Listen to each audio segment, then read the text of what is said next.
పూర్వీ ప్రతి 3 లక్షల కొనుగోలుకు ఒక బంగారు నాణెం ఉచితంగా పొందండి.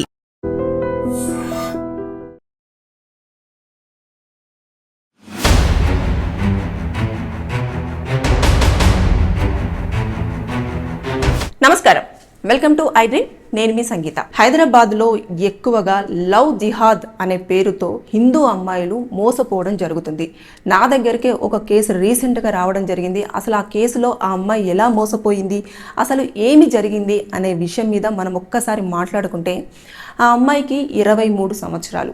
ఆవిడ నా దగ్గరికి వచ్చేసి మొత్తం ఏడుస్తూ తన బాధనంతా చెప్పుకోవడం జరిగింది. అసలు ఏం జరిగింది అని అంటే, తన డిగ్రీ చదువుతున్న టైంలో తనతో పాటు తన క్లాస్మేట్ అయిన ఒక ముస్లిం అమ్మాయి తనతో చాలా బెస్ట్ ఫ్రెండ్గా ఉంటూ ఎక్కడికి వెళ్ళినా లేకపోతే ఏదైనా షేర్ చేసుకున్నా, ప్రాక్టికల్స్ కానివ్వండి, క్లాస్లో కానివ్వండి, ఎప్పుడైనా సరే తనతో చాలా వరకు కంటిన్యూ అవుతూ చాలా బెస్ట్ ఫ్రెండ్గా ఉండడం జరిగింది.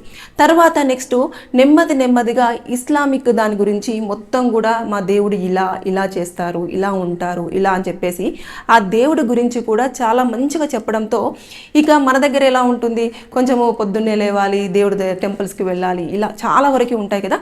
దీనికంటే ఇది చాలా బాగుంది అని చెప్పేసి ఈ పాప ఎవరైతే ఉన్నారో, నేను పేర్లు మాత్రం మెన్షన్ చేయట్లేదు, ఇది కొంచెం ప్రైవేట్గా ఉంచాలి కాబట్టి నేను పేర్లు కానివ్వండి, డీటెయిల్స్ కానివ్వండి ఏమీ మెన్షన్ చేయదలుచుకోవట్లేదు. కేసు గురించి మాత్రం చెప్తాను. మిగతా అమ్మాయిలు అలర్ట్ అవ్వడం గురించి మాత్రమే, ఏ వర్గాన్ని ఉద్దేశించి వారు తప్పు చేస్తున్నారు, ఇలా చేస్తున్నారని కూడా నేను ఎవరిని తప్పు పట్టడం కూడా లేదు. నా దగ్గరికి వచ్చిన కేసు డీటెయిల్స్ను మాత్రమే మీకు చెప్పడం జరుగుతుంది. అయితే ఆ అమ్మాయి మొత్తం కూడా అట్రాక్ట్ అవుతూ రావడం జరిగింది. అలా కొన్ని రోజుల తర్వాత, ఒక 3 నెలలు 4 నెలల తర్వాత ఒక అబ్బాయిని తీసుకొచ్చేసి, తిను నాకు బ్రదర్ అవుతారు అని చెప్పేసి ఈ అమ్మాయికి పరిచయం చేసింది. తను కూడా ముస్లిం అబ్బాయి.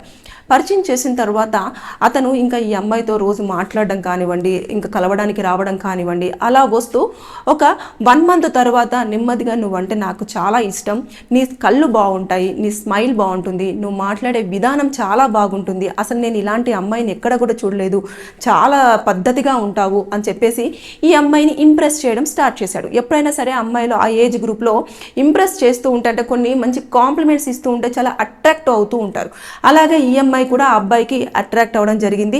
తర్వాత కొన్ని రోజులకే వారిద్దరు కూడా లవ్లో బాగా ఇన్వాల్వ్ అయిపోయారు. కొన్ని ప్లేసులలో కూడా వెళ్ళారు. ప్రైవేట్ టైం కూడా స్పెండ్ చేయడం జరిగింది. దానికి సంబంధించిన ప్రతిదీ కూడా అతని దగ్గర స్టోర్ అయిపోయి ఉన్నాయి. అంటే వీడియోస్ కానివ్వండి, ఫొటోస్ కానివ్వండి, తిను చేసిన చాట్ స్క్రీన్ షాట్స్ కానివ్వండి, అన్నీ కూడా తను స్టోర్ చేసుకున్నాడు. అంతేకాదు, ఇంకా ఈ అమ్మాయి ఏం చేసిందంటే, తన ఏది అడిగినా కూడా ఇంకా తనని బాగా లవ్ చేస్తుంది, ఇష్టపడుతుంది కాబట్టి నేను జెన్యూన్గా ఉండాలి అన్న ఉద్దేశంతో ఈ అమ్మాయి తన మెయిల్ ఐడి కూడా తన మెయిల్ ఐడికి అటాచ్ చేయడము, వాట్సాప్ను కూడా తనకు యాక్సెస్ ఇవ్వడము, ఇవన్నీ చేసింది.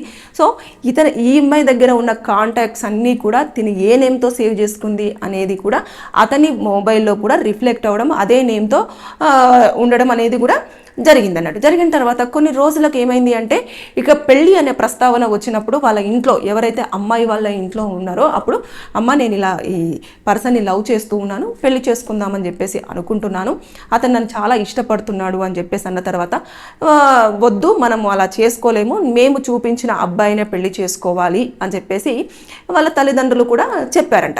చెప్పిన తర్వాత ఇమీడియట్గా అమ్మాయి ఏం చెప్పిందంటే, మా ఇంట్లో నువ్వు చెప్పమన్నావు కదా, చెప్పి చూశాను, కానీ మా వాళ్ళు ఒప్పుకోవట్లేదు అని చెప్పేసి అంత, సరే మరి ఇద్దరం లేచిపోదాము, వచ్చేసాయి, మనం ఇద్దరం మేజర్స్మే కదా, వెళ్ళి ఎక్కడో ఒక చోట పెళ్లి చేసుకుందాము అని చెప్పేసి తీసుకెళ్ళిన తర్వాత తల్లిదండ్రులు ఎంత చెప్పినా వినలేదు, ఫ్రెండ్స్ ఎంత చెప్పినా కూడా వినలేదు. ఇంకా అబ్బాయిని నమ్మేసింది, వెళ్ళిపోయింది, పెళ్ళి కూడా చేసుకున్న తర్వాత అతని నిజస్వరూపం బయటపడింది.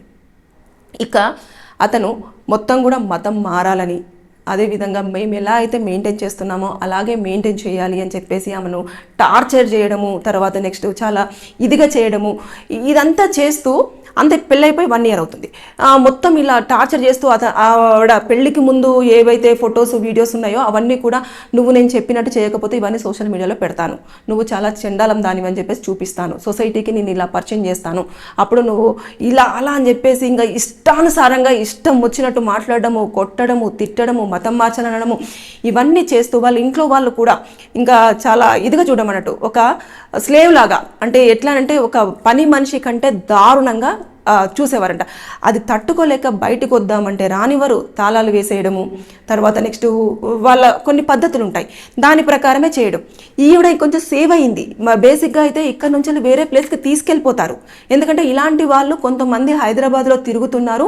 మ్యాక్సిమం అమ్మాయిలు కూడా నగరంలో చాలా వరకు మిస్సింగ్ కేసులు కూడా ఉన్నాయి. పోలీసులు వాటి కోసం ఛేదిస్తూనే ఉన్నారు.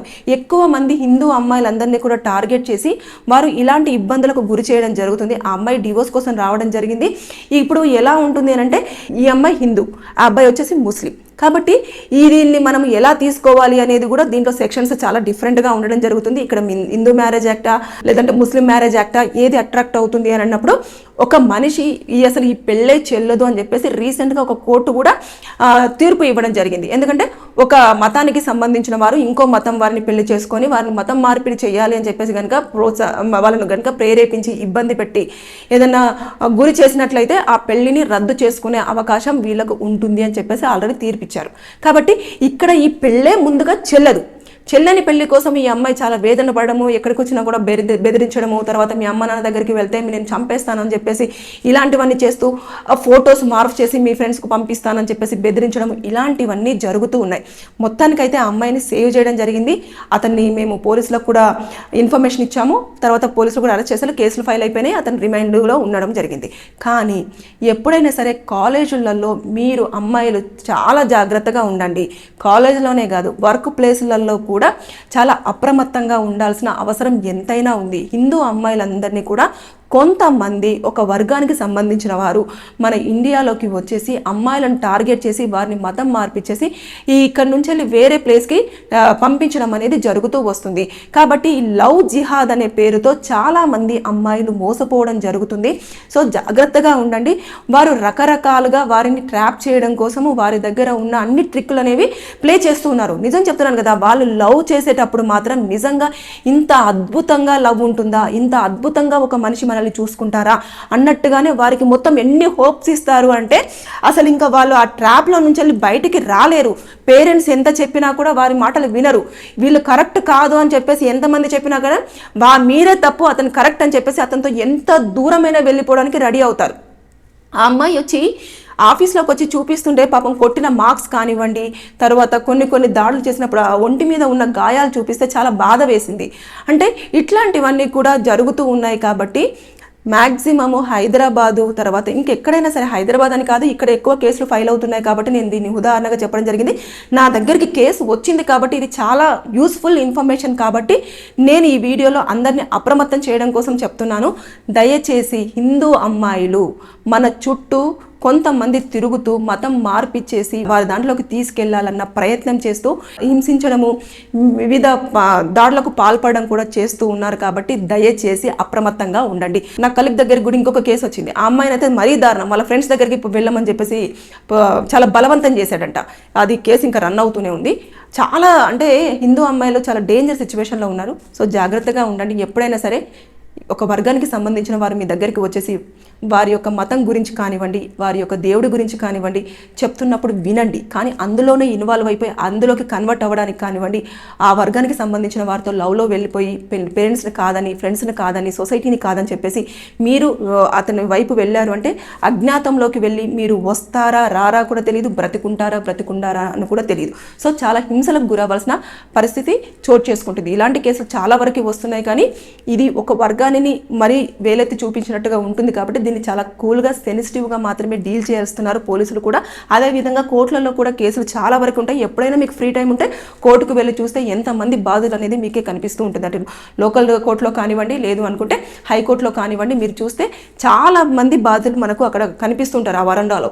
కాబట్టి దయచేసిగా హిందూ అమ్మాయిలు అప్రమత్తంగా ఉండండి. కాలేజ్ ప్లేసెస్, వర్క్ ప్లేసెస్, అదేవిధంగా ఎక్కడైనా సరే బీ కేర్ఫుల్, జాగ్రత్త. Thank you.